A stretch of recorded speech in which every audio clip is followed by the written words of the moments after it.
అంతర్జాతీయ బాలికల దినోత్సవం పురస్కరించుకొని పెద్దపల్లి జిల్లా కేంద్రంలో బాలికల హైస్కూల్లో విద్యార్థులకు అవగాహన కార్యక్రమం నిర్వహించారు. ఈ సందర్భంగా ఈ కార్యక్రమానికి ముఖ్య అతిథిగా జిల్లా జడ్జ్ సునీత కుంచాల హాజరై విద్యార్థులకు పౌష్టిక ఆహారాలపై బ్యాడ్ టచ్ గుడ్ టచ్ గురించి వివరించారు. అనంతరం ఆమె మాట్లాడుతూ చదువు ద్వారా మన కలలన్నీ నెరవేర్చుకోవచ్చని, ఏదైనా కష్టపడి దాని మీద ఫోకస్ పెట్టి చదివితే ఉన్నత శిఖరాలకు చేరుకోవచ్చని తెలిపారు. మనం చదువుకోవడమే కాకుండా మన ఇంట్లో వాళ్ళకు కూడా ఇలాంటి విషయాలన్నీ, అంటే మీరు చదువు ద్వారా తెలుసుకున్నవి ఇంట్లో పేరెంట్స్ చాలా మందికి చదువుకొని వాళ్ళు ఉంటారు, వాళ్ళకు కూడా చెప్పాల్సి ఉంటుంది. అట్లాగే చదువు ఇంపార్టెన్స్ ఏంటి అనేది మీకు ఈసారికి అర్థమై ఉంటుంది. సార్ చెప్పారు చదువుకుంటే ఏ స్థాయికైనా వెళ్ళొచ్చు అని చెప్పేసి.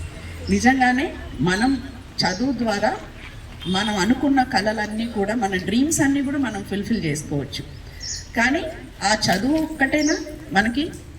చాలామంది చదువు చదువు చదువు ఫస్ట్ ర్యాంక్ రావాలి అని అంటారు. అందరికీ ఫస్ట్ ర్యాంక్ వస్తుందా? రాదు కదా. మనం ఎంత విజ్ఞానం నేర్చుకుంటున్నాం అన్నది ఇంపార్టెంట్.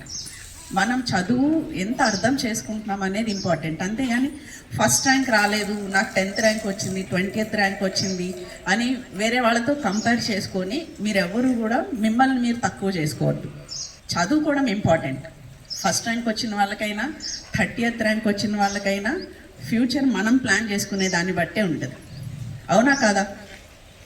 అంతే కదా. ఇప్పుడు రేపు 10thలో ఫస్ట్ క్లాస్లో పాస్ అయినా, 3rd క్లాస్లో పాస్ అయినా, ఇంటర్లో మీరు ఏం చదువుకోవాలనుకుంటున్నారు, ఇంటర్ ఎక్కడ జాయిన్ అవుతారు, అదంతా మీ చేతిలోనే ఉంటుంది. అట్లాగే ఈ నీట్ కానీ ఎంసెట్ కానీ ఏదైనా రాస్తే అందులో మీరు సాధించుకునే ర్యాంకుని బట్టే మీ ఫ్యూచర్ డిపెండ్ అయి ఉంటుంది.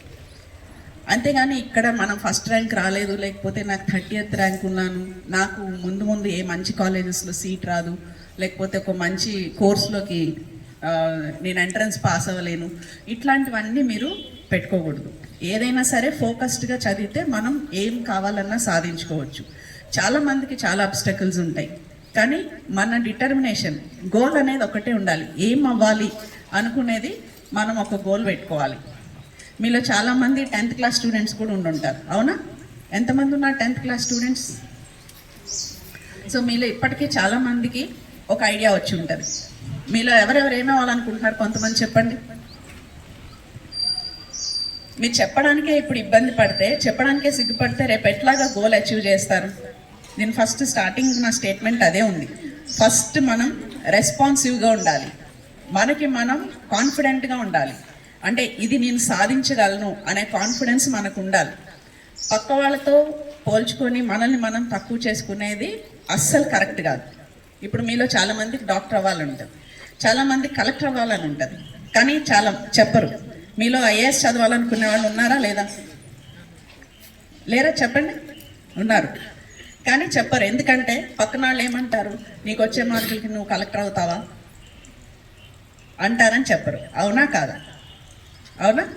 అదే అంటారు, నీ మొహానికి నువ్వు డాక్టర్ అవుతావా, ఈ మాత్రం పాస్, నువ్వు 10th పాస్ అయితే చాలు, ఆ తర్వాత ఏదో ఒకటి ఇంటర్ చదువుకొని డిగ్రీ చేద్దు.